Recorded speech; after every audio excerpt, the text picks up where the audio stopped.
ये बहुत सावधानी की बात है और जीवन में, सबके जीवन में एक बार ये प्रश्न खड़ा होगा। इसे सौभाग्य मत मान लेना, इसे प्रारब्ध मत मान लेना। प्रारब्ध से भोग का सानिध्य मिलता है, भोग क्रिया नहीं होती। भोग क्रिया अज्ञान से होती है।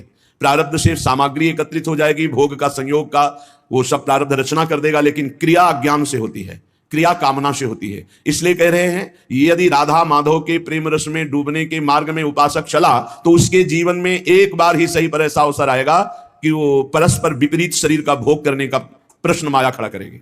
आपको कह रहे हैं कि अगर नवयुवती है तो अपनी पुत्री जैसे होती है, ऐसे देखो, सुपुत्री यति, अपनी पुत्री कितनी भी सुंदर जवान, ऐसा आता ही नहीं भाव में कि स्त्री है, आता ही नहीं है। जिनके आता है वो राक्षस ही हैं, मनुष्य तो है नहीं। नहीं तो घर में रहा जाता है, बड़ी बहन, परिवार के सदस्य। कहीं ऐसा आता है कि जवान बहन है तो जवान लड़की, ऐसा थोड़ी आता है। हंसते खेलते गले लगाते, कोई कहीं भाव ही नहीं रहता काम का। चाहे जवान पुत्री हो चाहे जवान बहन हो, कभी ऐसा घर में भाव, जिनके भाव आता है वो राक्षस हृदय के हैं, मनुष्य हृदय के नहीं। वो राक्षस हृदय वाले, आसुर स्वभाव वाले हैं। नहीं, अपनी पुत्री अपनी बहन के समीप रहने पर कहीं ऐसे भाव थोड़ी आते। खूब खेलना कूदना हंसना बातचीत करना ये सब घर में होता रहता है, पर ये भाव थोड़ी आता है कि ये स्त्री है। नहीं, वो मेरी बहन, वहां कोई गुंजाइश ही नहीं काम भाव की। तो बोले सगी पुत्री की तरह सब पुत्रियां दिखाई दें, अपने से बड़ी हैं तो बिल्कुल मेरी जैसे जननी वैसे। मातृयत्य परांगनाम, जैसे अपनी अम्मा के पास, मां के पास बैठे तो क्या भाव बिगड़ेगा? कुछ नहीं बिगड़ेगा। कैसा भी जवान लड़का हो, मां अपने ऐसे हृदय से लगा के दुलार करती है, समझाती है, बुझाती है, डांटती है। वहां काम भाव आता है क्या? मां के गले लगने पर, बहन के गले लगने पर काम भाव आता है क्या? बेटी को हृदय से लगाने पे काम। जब साधारण सांसारिक पवित्र भाव में काम नहीं आता तो तुम तो परम पवित्र भगवान के भाव वाले हो, तुम्हारे अंदर कैसे काम परास्त कर सकता है? मातृयत्य परांगना, ये आएगा प्रश्न जीवन में। पुरुष है तो स्त्री के प्रति, स्त्री है तो पुरुष के प्रति। साधक बहुत सावधान रहे, माया प्रश्न करेगी। घूमते रहते हैं माया के पार्षद, घूमती रहती है माया की पार्षदी। बहुत सावधान। जाके संग कुमति मति उपजय करत भजन में भंग, तजोरे मन हरि विमुखन को संग। बहुत कीमती जीवन है, सिद्ध बात समझ लो, संकोच की बात नहीं। हरि को रिझाओगे तो वैकुंठ का द्वार, वृंदावन के दिव्य धाम का द्वार, साकेत द्वार, कैलाश धाम का द्वार खुलेगा। और जगत के शरीरधारी को रिझाओगे तो आखिरी द्वार वही है, मलमूत्र का, और कुछ नहीं। हमारी बात मान लो, संकोच करने की बात नहीं है। हम वहीं से पैदा हुए हैं, वहीं की आसक्ति से फिर दुर्गति को प्राप्त होंगे। खुली बात है, देख लो, दो ही आकर्षण है, बढ़िया से बढ़िया खाने को मिले, भोगने को मिले। शिष्णोदर परायण शास्त्र कहता है, शिष्ण और उदर। उदर रसेंद्री से संबंधित है, शिष्ण जनेन्द्री से संबंधित है। बस जनेन्द्री और रसेंद्री के भोगों में पूरा दिव्य मानव जीवन बर्बाद। श्रीपाद कह रहे यदि राधा मुरलीधर के प्रेम में मगन होना है, बहुत सावधान। ये मत समझो कि माया कब किस रूप में कहां प्रश्न करती है। वो जननी है, वो अपने बेटे को पुष्ट करने के लिए कोई भी प्रश्न कर सकती है, लेकिन अपनी दृष्टि। महाप्रभु चैतन्य देव रुदन कर रहे हैं, हा गोविंद हा कृष्ण। दो वेश्याएं पहुंच गई।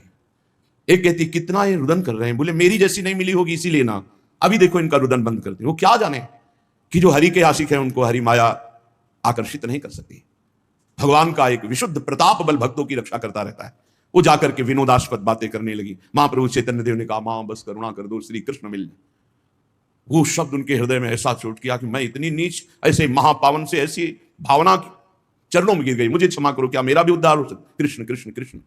ऐसा नहीं कि किसी के जीवन में प्रश्न नहीं आता, प्रश्न आता है, पर जो ये भगवत कृपा से सावधान रहता है कि ये प्रश्न है, मुझे उत्तर देना है इसका। ऐसा नहीं कि प्रश्न के लपेटे में आकर के फिसल जाना है।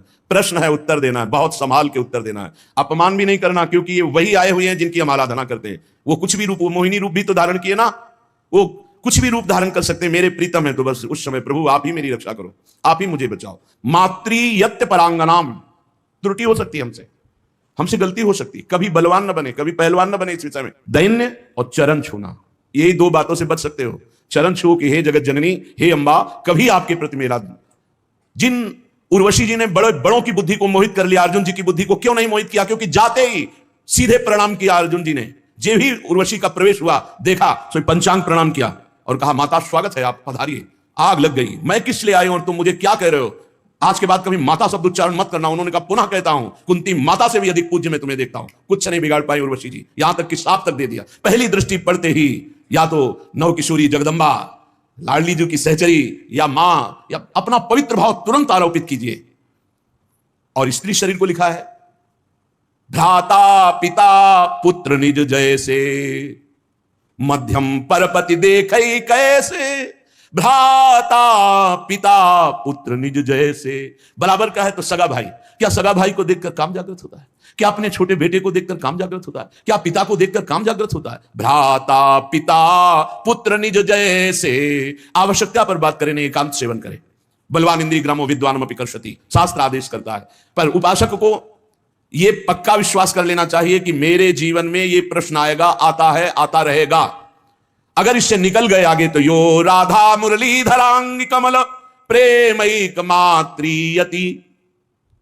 बहुत सावधानी की जरूरत है। देखो कल वर्णन हुआ था, साधना में भय और प्रलोभन, ये दो चीजें भेजी जाती हैं। इनसे जो पास भी भगवान ही करवाएंगे। ये सत्संग सुनने को भगवान ही तो संयोग बना रहे हैं, ये भगवान ही तो प्रेरित करके आपको सुनवा रहे हैं। इसलिए सावधान। ये प्रश्न है, आपके पास 1 करोड़ रुपया जमा किया और आपका मन हुआ कि अरे मैं फंस गया क्या, तो 1 करोड़ यमुना जी में फेंक दो, मुक्त हो गए। लेकिन एक बार जीवन में फिसल गए तो उसकी पूर्ति नहीं होने वाली। हम कह रहे हैं अरबों रुपया 31 मन में आया, सब छोड़ के भाग गए, राधा राधा राधा राधा, जो जहां वहीं छोड़ दिया, कुछ नहीं फंसे।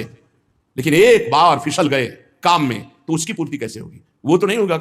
वो तो चित्त पे संस्कार बन गया और आपका संयम भ्रष्ट हो गया। एक बार बालू का बांध टूट जाए तो दोबारा बांध बांधना बहुत कठिन बात है।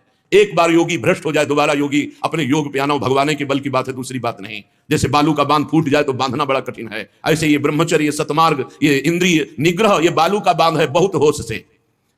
मातृयत्य परांगनाम स्थिरचरम सत्वम सुपुत्रीयति, बड़ा पवित्र भाव। और यह भाव जब अचानक संयोग हो जाए तब संयोग से बचने की पूरी वृत्ति रखे उपासक। जब तक कोई बहुत ऐसा संयोग की बात बन जाए कि बात करना ही है, तो उसके चरणों में दृष्टि रखते हुए, मुख की तरफ दृष्टि रखते हुए साधक कभी बात नहीं करते। नहीं, चरणों पर ऐसे दृष्टि रखते जी, प्रत्युत्तर कम शब्दों में और भाग ले। अपने को सूरवीर मत समझे। ये भगवान की प्रचंड मोहिनी माया का आकर्षण हमारे चित्त में बलात् हमारी निष्ठा को परिवर्तित कर देगा। यदि हम अधिक समय साथ रहें, अधिक समय बात करें, अधिक समय हंसी मजाक करें, तो हम फिसल जाएंगे। ये खाइयां हैं जिनसे हम भगवान को नहीं प्राप्त कर पाते, इनमें हम फिसल जाते हैं। बहुत ही सावधानी की जरूरत है। हमारी एक एक वृत्ति भगवान अंदर बैठे हुए देख रहे हैं। उस जो जल रही वृत्ति काम क्रोध आदि को ना भोगने से, वो भगवान हिसाब आपको इतना आनंद प्रदान करेंगे कि रोते रहोगे। पर कुछ समय के लिए आपको अपने मार्ग में बहुत संभाल कर पग रखना है। अगर अपना कल्याण चाहते हो, सुंदर बुद्धि चाहते हो, भगवत मार्ग में अग्रसर होना चाहते हो, तो गोस्वामी तुलसीदास जी की चौपाई याद रखना। जो चाहे आपन कल्याणा, सुजस सुमति शुभ गति शुभ नाना, सो पर नारी लीलार गोसाई, तजौ चौथी के चंद की नाई। जैसे चौथ के चंद्रमा को देखने से कलंक लग ही जाता है, ऐसे ही जो पराई माता बहनों की तरफ ऐसी गंदी दृष्टि या बार बार मुख की तरफ देखना, तो हाव भाव आदि के द्वारा चित्त का आकर्षण होकर मलिन हो जाना स्वाभाविक है। जैसे चौथ के चंद्रमा को देखने से कलंक लगता है, ऐसे जो साधक अपना कल्याण चाहता है, सुमति चाहता है, शुभ गति चाहता है, उसे चाहिए कि चरणों की तरफ देखकर बात करे। ये जगत जननी जगदम्बा है, इनकी कृपा से हम परमार्थ पर विजय प्राप्त कर लेंगे। इनके प्रति हमें भोग्य बुद्धि, दोष बुद्धि, निकृष्ट बुद्धि का त्याग करना ही होगा, तब हम आगे बढ़ पाएंगे। गोत्रीयत्यति तर्जना दिशु महा मित्रीयति द्वेषिषु। यदि हम भगवत मार्ग में चल रहे हैं, कोई हमारी निंदा करता है, तर्जना करता है, तो जैसे अपना भाई, अपना घर का, अपने गोत्र का, परिवार का कोई लड़ाई झगड़ा करे, वैसा अरे घर का आदमी कोई बात नहीं, ऐसे टाल देते हैं, ऐसे ही भाव रख लेते हैं। या हम भाव रख लेते हैं भगवान के द्वारा विधान किया हुआ भेजा गया है, कोई हमारे प्रारब्ध का क्षय हो रहा है। और जो हमसे विद्वेषी, उसे हम महामित्रवत भाव रखें। नहीं, हम में और संसारी पुरुष में क्या अंतर? करत जे अनुशहन निंदक तीनों पे अनुग्रह करो। अपने शरीर को जैसे हम प्यार करते हैं और दूसरे शरीर से हम उदासीन रहते हैं, ये संसारी पुरुष का लक्षण है। और भक्त अपने शरीर से उदासीन रहता है और दूसरे शरीरों के दुख को अपने शरीर जैसा मानता है। ये भाव होता है। अपने शरीर में कष्ट है कोई बात नहीं, लेकिन दूसरे के शरीर का थोड़ा भी कष्ट उसके हृदय में पीड़ा पहुंचा देगा। पूज्य श्री भाई जी हनुमान प्रसाद पोद्दार जी महाराज साधकों के लिए बहुत अमृतमय वचन लिखे हैं।